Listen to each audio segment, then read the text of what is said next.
सर्वांना मी नवरात्री उत्सवाच्या खूप खूप शुभेच्छा देतो।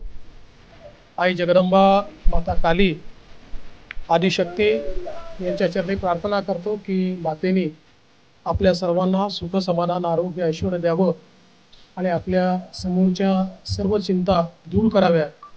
पुन्हा एकदा नवरात्री उत्सवाच्या खूप खूप शुभेच्छा।